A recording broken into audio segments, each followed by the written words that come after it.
IPL 2026 Forward Vision.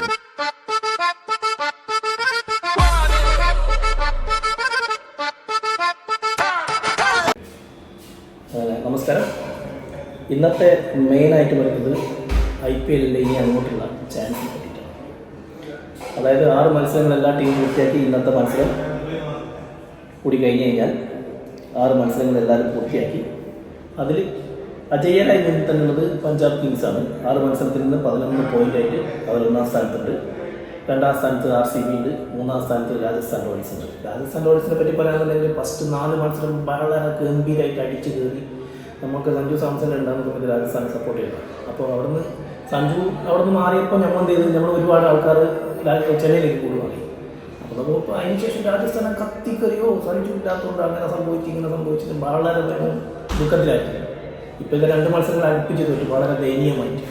Ryan Parag ശരിക്കും പറഞ്ഞാൽ സൂര്യവംശിൻ്റെ നിയലാണ്. സൂര്യവംശിനെ കൊണ്ട് കഞ്ഞി കുടിച്ചിട്ട് പോകുന്നൊരു ക്യാപ്റ്റൻ എന്ന് പറയുന്നത് റയാൻ പരാഗ്. അത്രയും ഫോം ഔട്ടായിട്ടുള്ളൊരു ക്യാപ്റ്റൻ ഉണ്ടായിരുന്നു. മുമ്പ് ക്യാപ്റ്റൻ അല്ലാത്ത സമയത്ത് രാജസ്ഥാൻ റോയൽസിന് വേണ്ടി വളരെയധികം നല്ല നല്ല ഇന്നിങ്സുകൾ കഴിച്ചു വെച്ചതായിരുന്നു റയാൻ പരാഗ്. അപ്പം നേരെ മാറി ഒന്നും ചെയ്യാൻ പറ്റില്ല.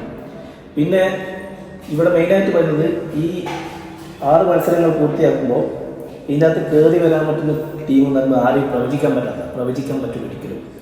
അതായത് തൊട്ടടുത്ത് തന്നെ 4-ാം സ്ഥാനത്ത് ഹൈദരാബാദ് ഉണ്ട്. അതിൻ്റെ അപ്പുറം ടാറ്റാ ചാർജേഴ്സ് ഉണ്ട്. പിന്നെ GT ഉണ്ട്, മുംബൈ ഉണ്ട്, കൊൽക്കത്ത ഉണ്ട്. കൊൽക്കത്ത ഏറ്റവും ലാസ്റ്റാണുള്ളത്. ചെന്നൈ ഉണ്ട് ഒരു 7-8-ാം സ്ഥാനത്ത്. ചെന്നൈ മത്സരങ്ങൾ ബാക്കിയുണ്ട്. 6 മത്സരങ്ങൾ പൂർത്തിയാക്കി ചെന്നൈക്ക് 4 പോയിൻ്റ് ആകും. 4 മത്സരങ്ങൾ പരാജയപ്പെട്ട്, 5 പരാജയപ്പെട്ട്. സഞ്ജു കളിക്കാത്ത ഒരു മത്സരം അവർ ജയിച്ചിട്ടില്ല. കാരണം സഞ്ജു 115 നോട്ട് ഔട്ട് എടുത്ത സമയത്ത് അതിഗംഭീരമായിട്ട് വിജയിച്ചു. അതിനുശേഷം 32 എടുത്ത സമയത്തും ചെന്നൈക്ക് വിജയിക്കും. ഇപ്പോൾ നോക്കുമ്പോൾ സഞ്ജു 7, 8, 6 എടുത്ത് പോകുന്ന സമയത്ത് ചെന്നൈൻ്റെ കാര്യം നോക്കാം. അപ്പം ഇനിയുള്ള മത്സരങ്ങളെല്ലാവരും കഴിച്ചാൽ തന്നെ 14 പോയിൻ്റ് ഓൾറെഡി ഒരു ടീമിന് ഉണ്ടായാൽ മാത്രമേ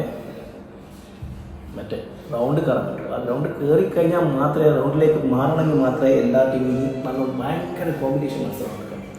തുല്യരായ ടീമാണെന്നറിയോ. 11 പോയിന്റിൽ പഞ്ചാബ് കിങ്സ്, 8 പോയിന്റിൽ RCB, അതിൻ്റെ ബേക്കിൽ 6 പോയിന്റ്, അതിൻ്റെ ബേക്കിൽ 6 പോയിന്റ്, പിന്നെ 4 പോയിൻ്റായിട്ട് 4 ടീം വേറെയുണ്ട്. അടുത്ത മത്സരം നടക്കുന്നു. നോക്കാം. ഇനി മത്സരങ്ങൾ ബാക്കിയുണ്ട്.